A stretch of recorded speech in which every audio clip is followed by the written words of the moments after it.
Imagine waking up and discovering your entire city has turned into an amphibian playground, and you haven't even had your coffee yet. Welcome to the frog plague. And yes, things got out of control fast.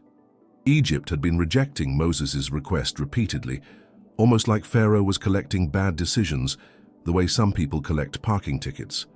The first plague had already passed, and now something even stranger was lining up.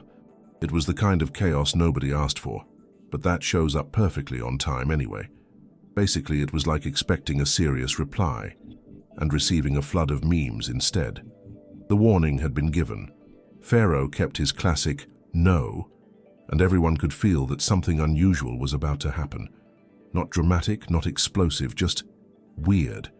The kind of weird that makes the air feel off, like the story is about to take a turn nobody rehearsed. People were prepared for something terrible.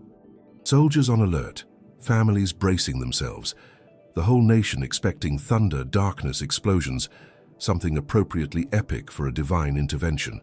But nobody, and this means absolutely nobody, was prepared for frogs. Egypt expected disaster. Egypt got croak, and literally no one had the mental category required to process that. It all began subtly, the way strange things do. The sky looked normal. The wind felt normal. Life felt slightly too quiet, but nothing alarming. It was the kind of calm that feels like the universe is about to tap you on the shoulder. Pharaoh ignored every sign, which honestly matched his management style. If a problem didn't immediately blow up, he assumed it could be safely ignored until later. Meanwhile, Egyptians tried to go about their day as if nothing was about to hop violently into it. Then the silence changed. The plot twist silence arrived.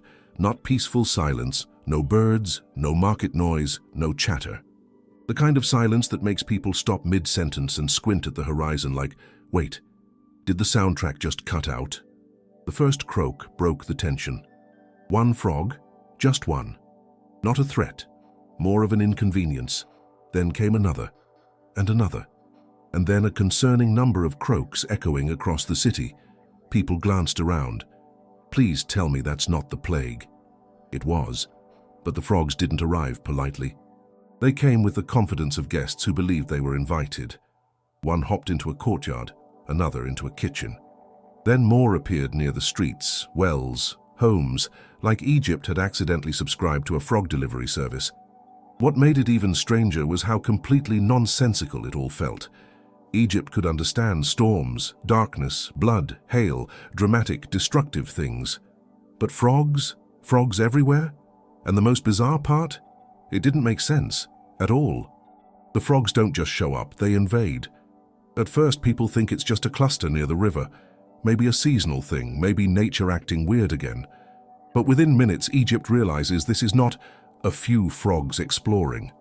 This is a takeover with enthusiasm.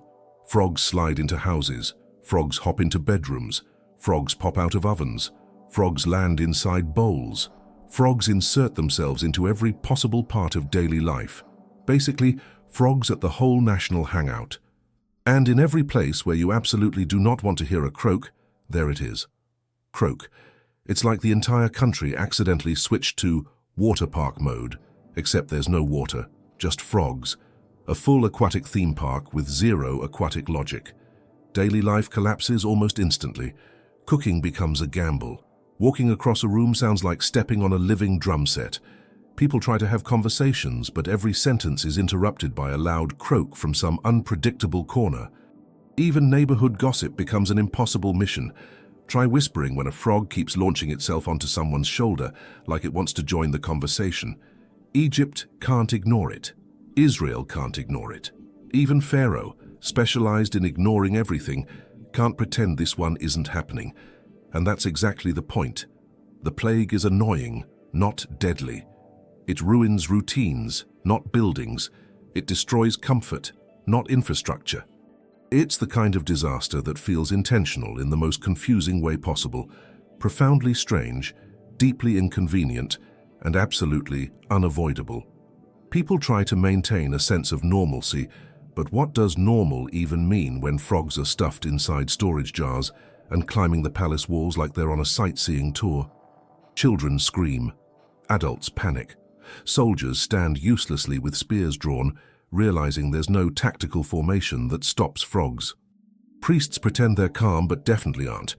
The entire nation spirals into the same confused thought. What is happening?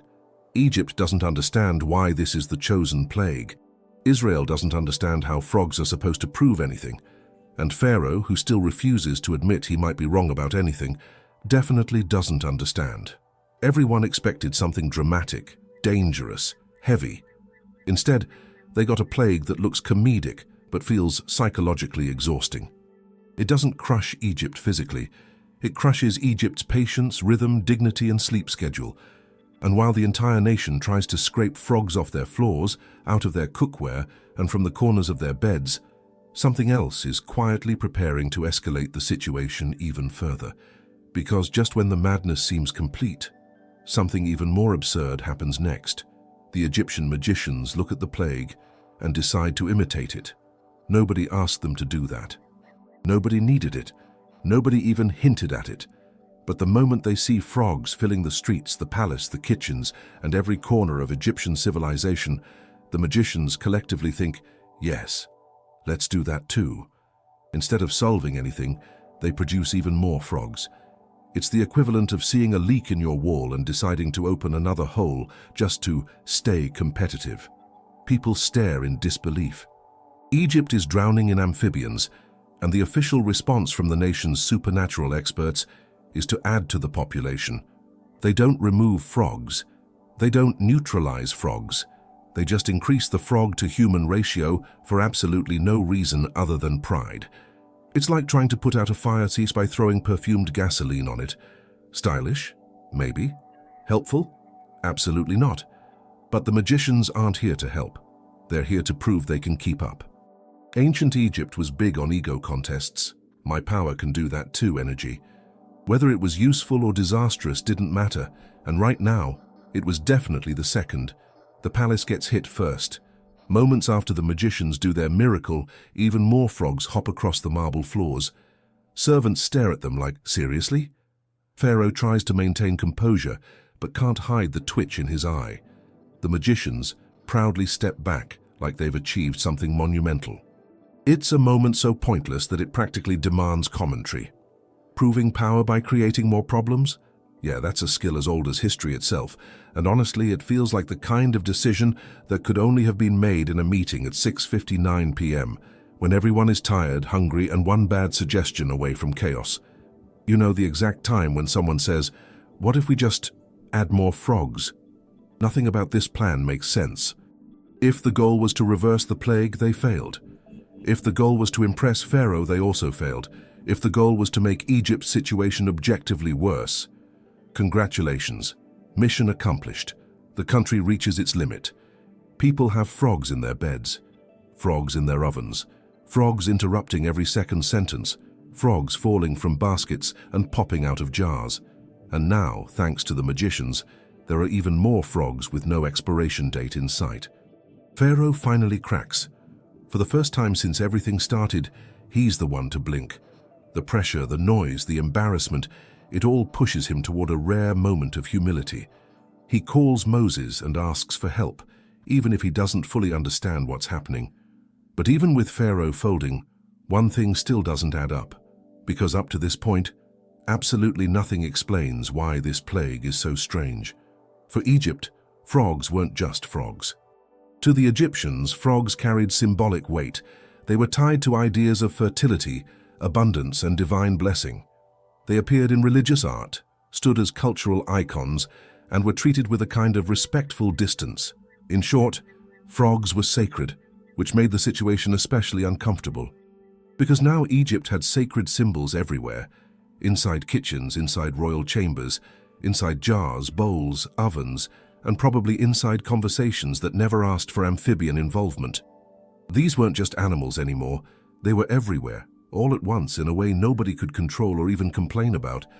It was like if a national symbol suddenly turned into a national inconvenience and no one was allowed to criticize it. Basically like when something holy becomes a trending topic, and for all the wrong reasons. People couldn't kill the frogs. That was off limits. They couldn't chase them away either. Also off limits. So they did the only thing left. They lived with the chaos. Daily routines turned into spiritual dilemmas. Priests tried to maintain composure, pretending the frog invasion didn't challenge everything they believed. Citizens tried to look calm while sacred frogs hopped across their dinner tables. Every household became a bizarre mix of reverence and frustration, respecting the frog while also desperately wishing it would hop somewhere else. And the irony couldn't be louder. What was considered sacred had become an inconvenience. What symbolized life had become a national problem. What was believed to be untouchable was now untouchably everywhere. The situation placed the entire Egyptian belief system under a spotlight. The plague didn't attack their buildings, their fields, or their health. It attacked their worldview. It exposed the limits of their religious structure, the places where symbolism collapsed under the weight of reality. This wasn't just an invasion. It was a contradiction they couldn't escape. Even the magicians, who had been confidently producing more frogs earlier, couldn't hide this contradiction anymore. Their entire performance was now overshadowed by the uncomfortable fact that the sacred was now suffocating the sacred, and no amount of magical copying tricks could make that look coherent. So while frogs continued their uninvited tour of Egypt, croaking in rooms, sitting on royal furniture, interrupting conversations, and hopping into every symbolic blind spot, the meaning behind the plague started to become clearer. This wasn't just about frogs. It never was. It was about the message built into the absurdity, the quiet reveal that something in the system wasn't as powerful, stable, or divine as Egypt wanted to believe. And that irony, more than the frogs themselves, showed what the story was actually doing. The frog plague didn't make sense because it was designed to break sense, and sometimes that's what reveals the truth faster. Looking back, the pattern is obvious. The frogs were strange, they were uncomfortable, they were impossible to control. And they targeted something Egypt considered untouchable. The plague wasn't about destruction, it was about disruption. Not a hammer, but a spotlight. It was weird on purpose, and that weirdness forced everyone, Pharaoh, magicians, citizens, to face something they didn't want to see. Because not every big problem needs to be destructive. Some only need to be uncomfortable enough to expose what's wrong, because discomfort changes what comfort keeps hidden. The frogs did exactly that. They didn't break Egypt's economy. They didn't crush buildings. They didn't start fires or bring famine. They just invaded daily life in the most ridiculous way possible, a kind of ridiculous that becomes impossible to ignore. It's like that one situation that seems silly on the surface, just a small annoyance, nothing dramatic, but then it ends up shifting everything. Those moments tend to pull back curtains everyone thought were nailed shut, and Egypt had a lot of curtains. The frogs revealed cracks in the political system, cracks in the religious system, cracks in the idea of power, control, and authority, cracks in Pharaoh himself. The plague didn't destroy Egypt. It didn't kill. It didn't ruin the land. It simply showed the limits of Egypt's worldview in the most unexpected way possible. Because when a civilization worships a symbol and then that same symbol overwhelms the entire country, the message becomes very hard to miss. The frogs weren't the threat, what they exposed was. In the end, Egypt didn't fall because of the frogs. Egypt fell because it couldn't handle what the frogs revealed. And that's the kind of fall every empire fears, even today. The absurdity was intentional. The annoyance was strategic. The message was never hidden, it was croaking in every corner of the kingdom.